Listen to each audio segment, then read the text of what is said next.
बिस्मिल्लाहिर्रहमानिर्रहीम अस्सलाम वालेकुम। सर हम स्टार्ट करते हैं अपना new topic IS-16 property plan and equipment. तो सबसे पहले हम बात करते हैं सर प्रॉपर्टी प्लान इक्विपमेंट होता क्या है सर। तो सर आपको डेफिनेशन है सर लिखा है फॉर एग्जांपल। सर पहले हमें एसेट की टाइप पढ़ी थी हम लोगों ने, तो दो टाइप थी हमारे पास एसेट की। नंबर वन, अगर खाली मैं एसेट की टाइप की बात करूँ सर, तो हम पहले पढ़ चुके हैं सर एसेट को हमने कंप्राइज किया था दो हिस्सों में। एक non current asset, non current asset. Second sir current asset. अगर इसको नहीं पता कि सर एसेट क्या होता है तो जाके प्रीवियस वीडियो में देख सकता है सर वो। तो हम थोड़ा सा सर एसेट को दो टाइप में, नॉन करंट एसेट और sir current asset. Sir current asset क्या होते हैं सर, जो मुझे इकोनॉमिक बेनिफिट दें, जो मुझे इकोनॉमिक बेनिफिट दें, जो इकोनॉमिक बेनिफिट दें सर मुझे with in one accounting period. जो सर मुझे इकोनॉमिक बेनिफिट दें कब सर, वो with in one accounting period. Like one accounting period क्या होगा सर, 12 मंथ्स के बारे में बात कर रहा होगा कि सर जो मुझे फायदा दें कितने महीने के लिए सर, 12 महीने के अंदर अंदर के लिए फायदा दें। वो क्या है सर मेरे लिए करंट एसेट। सर ऐसा एसेट जो मुझे इकोनॉमिक बेनिफिट दे, जो मुझे इकोनॉमिक एक बेनिफिट दे सर मुझे मोर than one accounting period. Mean sir 12 महीने। जो सर ऐसा एसेट जो मुझे फायदा दे कब sir, more than one accounting में, मीन 12 महीने से ऊपर फायदा दे, वो मेरे लिए क्या है सर, नॉन करंट एसेट। तो सर इसको हमने थोड़ा सा दो हिस्सों के अंदर, सर एक था हमारे पास टेंजिबल एसेट, एक था हमारे पास इंटेंजिबल एसेट।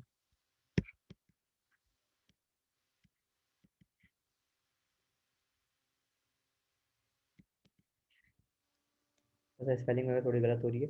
बाकी अगर सर हमने नॉर्मली बात करेंगे, दो टाइप की हमारे पास, एक टेंजिबल एसेट एक इंटेंजिबल एसेट। अगर सर मैं बात करता हूँ मैं टेंजिबल एसेट की, तो सर टेंजिबल एसेट की डेफिनेशन क्या है सर मेरे पास। सबसे पहले tangible non current assets, these are physical assets such as land, building, plants and equipment and motor vehicles।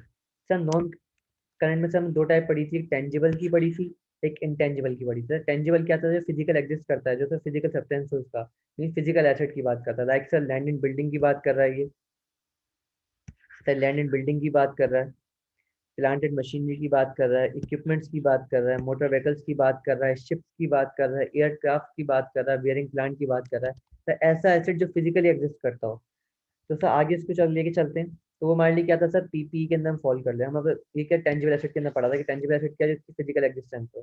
तो सर फिजिकल एग्जिस्टेंस कहाँ पे होनी चाहिए, तो उसने बोला sir PPE property plant equipments are intangible assets, intangible items that are held for use in the production or supply of goods and services, rental to others, or for administrative purpose।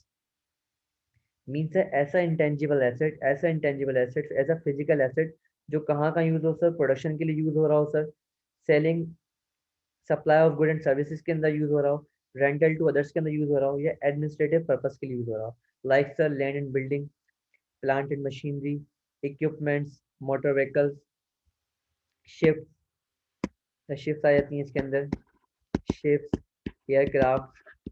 Mean sir ये ऐसे sir, ये ऐसे physical asset हैं जो sir use कहाँ पे होंगे sir, production में यूज हो रहे होंगे sir, supply of good and services के अंदर यूज हो रहे होंगे, रेंटल टू अदर्स के अंदर यूज हो रहे होंगे, और एडमिनिस्ट्रेटिव पर्पज के लिए यूज हो रहे होंगे। देन सर उसके बाद ने बोला कि are expected to be use during more than one period. जो sir more than one period मतलब सर जो एक साल से ऊपर क्या हो, यूज हो, more than one accounting period या 12 महीने से ऊपर। तो वो मेरे लिए क्या होंगे सर, प्रॉपर्टी प्लांट इक्विपमेंट बन जाएगी। तो सर प्रॉपर्टी प्लांट इक्विपमेंट में क्या करते हैं सर, नीचे लिखा हुआ है। अब सर इसको यूज करेंगे सर हम लोग नॉर्मल पीरियड में, लेकिन सर इसमें आगे इसने बोला है कि for example this is known as depreciation. Depreciation is an example that matches the cost of the non-current asset to the benefit earned from its use। अगर सर जो भी हम इस नॉन करंट एसेट से जो भी बेनिफिट लेंगे उसको हम क्या नाम देंगे सर, डेप्रिसिएशन का नाम देंगे सर। अभी फिलहाल हम ये बात करते हैं। तो सर डेप्रिसिएशन की अगर मैं अलग डेफिनेशन वगैरह देखूँ प्योरली, तो सर इसकी डेफिनेशन क्या है मेरे पास sir, depreciation the systematic allocation of depreciable amount of an asset over its useful life। Sir ऐसा सिस्टमेटिक एलोकेशन इस तरह ऑफ रिसोर्सेज की, सर किसकी कौन से रिसोर्स है, डेप्रिशिएबल अमाउंट की, सर ऐसी डेप्रिशिएबल अमाउंट की सिस्टमेटिक एलोकेशन है। अच्छा सवाल ये आता था डेप्रिशिएबल अमाउंट क्या होता है सर, तो डेप्रिशिएबल के अमाउंट की डेफिनेशन लिखी हुई नीचे, the cost of an asset less it's residual value. अब सर डेफिनेशन के अंदर डेफिनेशन आती है यार, ये मीन्स रेजिडुअल वैल्यू क्या होता है सर, हमें ये मालूम करना है। तो सर रेजिडुअल वैल्यू की अगर डेफिनेशन मालूम करें तो सर रेजिडुअल वैल्यू क्या होती है sir, the expected disposal value of an asset the expected disposal value of the asset at the end of its expected useful life। फिर सर यूजफुल लाइफ की डेफिनेशन आ गई, तो सर इसको हम आसान तरीके से समझते हैं। Let's say sir for example मैंने सर एक एसेट लिया, मैंने सर एक मोबाइल परचेज किया, मैं सर एक एसेट परचेज कर रहा हूँ, इसको एसेट को मैंने क्या बोला सर, मोबाइल बोला। सर मोबाइल परचेज कर रहा हूँ सर मैं, सर मैंने मोबाइल परचेज किया फॉर एग्जांपल सर 1 लाख का, और सर मुझे पता चला कि सर ये जो है मोबाइल मेरा, ये इसकी यूज़फुल लाइफ के ज़्यादा से ज़्यादा मैं क्या कर सकता हूँ, इस पर एक्सपेक्टेड यूज़फुल लाइफ के दुकानदार ने मुझे बोला है कम से कम जानिए 5 साल चल जाएगा। तो मैंने बोला है इसकी एक्सपेक्टेड यूज़फुल लाइफ कितनी है, expected useful life, useful life कितनी हो गई सर, मेरे पास 5 साल आ गई। तो सर मेरे लिए लाइफ कितनी हो गई यूज़फुल, 5 साल आ गई, जो एक्सपेक्टेड है, पक्की नहीं है मेरे पास। तो सर ये 1 लाख जो है सर वो मेरे लिए क्या है, कॉस्ट है। अब सर दुकानदार ने ये भी कहा मुझे कि यार जानिए ऐसा काम, बात सुनो, कि जब ये 5 साल के बाद पूरे हो जाएंगे ना आपके पास, तो इस मोबाइल को जब आप बेचोगे ना, अगर बेचने लगते हो, अगर आप तो डिस्पोज ऑफ करते हो या बेचते हो, कुछ भी बोले सो ना, तो सर कम से कम ये आपको 2,000 का बिक जाएगा। मीन जब भी इसकी आपकी एक्सपेक्टेड यूजफुल लाइफ खत्म होगी, अगर आपको तीन टप्पड़ वाले को बेचना चाहते हो, तो सर युवा आपको कितने देगा सर इस एसेट के, 2,000 रुपये देगा। मीन्स इसकी आखिरी में वैल्यू कितनी बच जाएगी, जितना भी आप यूज कर लोगे तो कितना बचेगा सर, 2,000 रुपये। तो सर 2,000 मेरे लिए क्या बन जाएगा सर, ये 2,000 बन जाएगा रेजिडुअल वैल्यू। दोबारा डेफिनेशन पढ़ते हैं, the expected disposal value of the asset at the end of its expected useful life. Sir ऐसी वैल्यू जो मुझे पता है, मुझे एक्सपेक्टेड है बेचने के बाद, कि यार लेट से मैं पूरा यूज़ कर लूँगा, उसके बाद इस कॉस्ट की वैल्यू क्या होगी मेरे लिए। मैंने अगर मोबाइल यूज़ कर लिया, 5 साल अच्छी तरीके से रगड़ लिया, तो मैं क्या इसको कबाड़े में फेंक दूँ, नहीं। तो कबाड़ा वाला भी क्या, वो अभी से बोल रहे हैं कि यार लेट से ये चीज़ जो है आपके पास मोबाइल जो है, या आप अगर पूरा 5 साल यूज़ करो आराम से, उसके बाद भी बेचने के लिए आओगे तो हम आपसे 2,000 का खरीद लेंगे। तो उसकी रेजिडुअल वैल्यू क्या हो गई हमारे पास, 2,000 रुपये। अब से उसके बाद बात करें तो हम लोग किसकी, डेप्रिशिएबल अमाउंट की। तो सर डेप्रिशिएबल अमाउंट क्या होता है, अगर मैं कॉस्ट में से उसकी रेजिडुअल वैल्यू माइनस कर दूं, मीन्स से मैं चेक करूं कि मैं यूज ही कितना कर रहा हूँ। लेट्स से मैंने लिखा 1 लाख रुपए माइनस 2,000 रुपये, तो सर कितना आ गया मेरे पास, ये 98,000, 98,000 सॉरी। तो सर ये मेरे लिए क्या बन गया, डेप्रिशिएबल अमाउंट, डेप्रिशिएबल